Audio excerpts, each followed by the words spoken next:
வணக்கம். நியூஸ் 18 தமிழ்நாடு செய்திகளுக்காக நான் ஸ்ரீராம். முதலில் இந்த நேரத்திற்கான தலைப்புச் செய்திகளை பார்க்கலாம். தொகுதி மறுசீரமைப்பு தொடர்பான தமிழ்நாடு அரசின் முன்னெடுப்பு தேசிய அளவில் தாக்கத்தை ஏற்படுத்தியுள்ளதாக முதல்வர் மு.க.ஸ்டாலின் பெருமிதம். ஆதரவு அளித்த அதிமுக உள்ளிட்ட கட்சிகளுக்கு சட்டப்பேரவையில் நன்றி கூறினார். தமிழ்நாடு முன்னெடுத்து செல்கின்ற தொகுதி மறுசீரமைப்பு குறித்த விழிப்புணர்வு தேசிய அளவில் தாக்கத்தை ஏற்படுத்தியிருக்கிறது. அதற்காக இந்த முன்னெடுப்பிற்கு துணைகின்ற தமிழ்நாட்டில் இருக்கக்கூடிய பிரதான எதிர்க்கட்சி அதிமுக உள்ளிட்ட அனைத்து கட்சிகளுக்கும், கூட்டு நடவடிக்கை குழுவில் பங்கேற்ற அனைத்து கட்சிகளுக்கும் தமிழ்நாடு மக்களின் சார்பில் இப்பேரவையின் வாயிலாக என்னுடைய இதயபூர்வமான நன்றியை தெரிவித்துக் கொள்கிறேன். ஜாமீனை ரத்து செய்ய கோரிய வழக்கில் அமைச்சர் செந்தில் பாலாஜி பதிலளிக்க ஆணை. பலமுறை நேரம் அளித்தும் காலத்தை வீணடிப்பதா என கேட்ட உச்சநீதிமன்றம் பதிலளிக்க 10 நாட்கள் அவகாசம் தந்தது.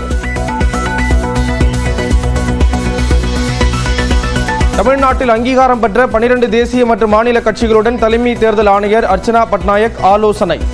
வாக்காளர் பட்டியலில் 18 வயது நிரம்பியோர் சேர்க்கை மற்றும் இதர பிரச்சனைகள் தொடர்பாக கருத்து கேட்பு.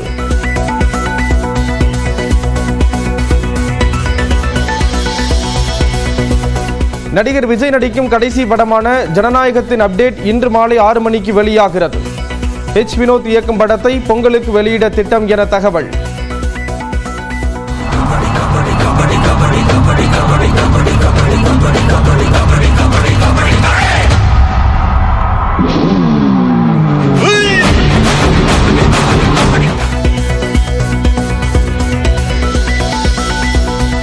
ஆஸ்திரேலியாவின் சிட்னி நகரில் நடிகை சமந்தாவை கண்டு உற்சாகம் அடைந்த ரசிகர்கள்.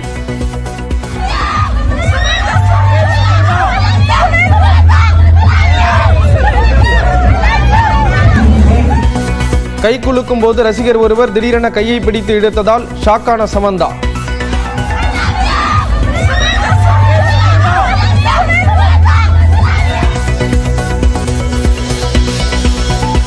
தமிழ்நாட்டில் 160 குவாரிகளில் அனுமதிக்கப்பட்ட அளவை விட அதிகமாக கனிம வளங்கள் வெட்டி எடுக்கப்பட்டதாக இயற்கை வளங்கள் துறை கொள்கை விளக்கு குறிப்பில் தகவல். முறைகேட்டில் ஈடுபட்ட 55 குவாரிகளுக்கு 68 கோடி ரூபாய் அபராதம் விதிப்பு.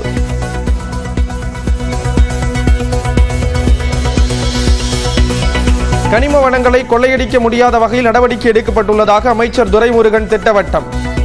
சோதனை சாவடிகளில் கண்காணிப்பதுடன் அனைத்தும் கணினிமயமாக்கப்பட்டுள்ளதாக விளக்கம்.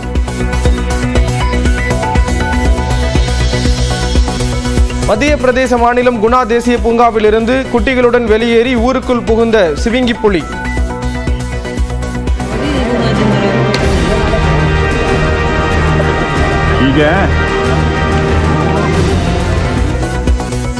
பயப்படாமல் வேடிக்கை பார்த்து வீடியோ எடுத்த கிராம மக்கள்.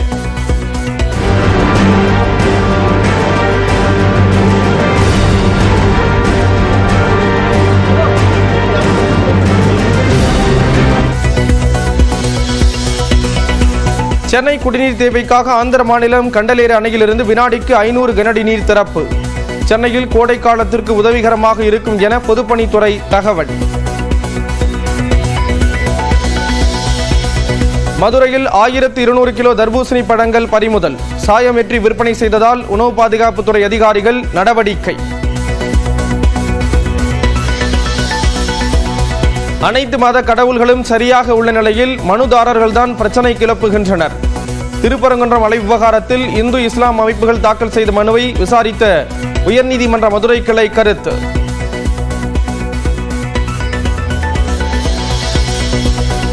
மேகதாது பகுதியில் தமிழ்நாடு அரசின் அனுமதி இல்லாமல் எந்த கும்பனாலும் அணை கட்ட முடியாது. சட்டப்பேரவையில் அமைச்சர் துரைமுருகன் உறுதி.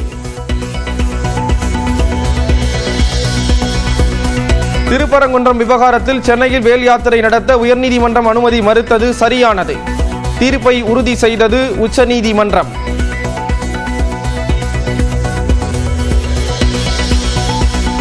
தமிழ்நாடு வக்பு வாரியத்தில் 9 அலுவலர்கள் திடீர் இடமாற்றம்.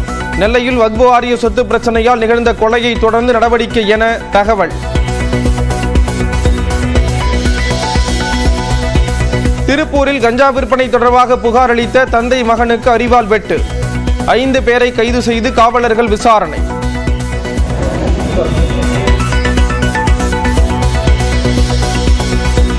தஞ்சாவூர் மாவட்டத்தில் கோயில் அறங்காவலர் நியமனம் தொடர்பாக அவதூறு பரப்பியதாக புகார்.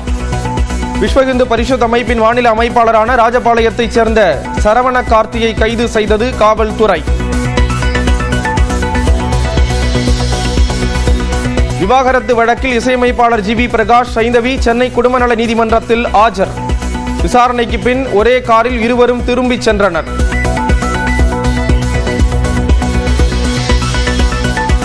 விவாகரத்துக்கு பிறகு இழப்பீடாக 200 கோடி ரூபாய் கொடுக்க வந்த நாக சைத்தன்யா வேண்டாம் என்று சொன்ன நடிகை சமந்தா.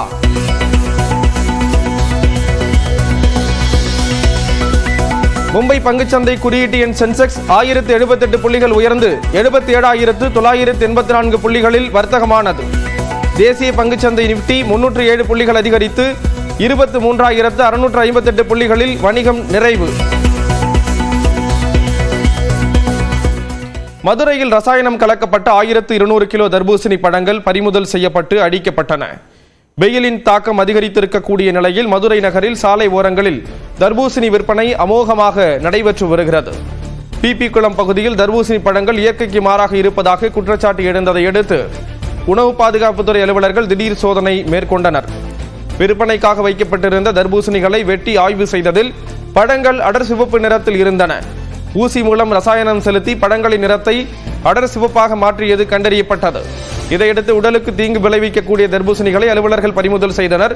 மொத்தம் 1200 கிலோ தர்பூசணிகளை அடித்த பின் அவற்றை விற்பனை செய்த கடை உரிமையாளர்களுக்கு அபராதம் விதிக்கப்பட்டது.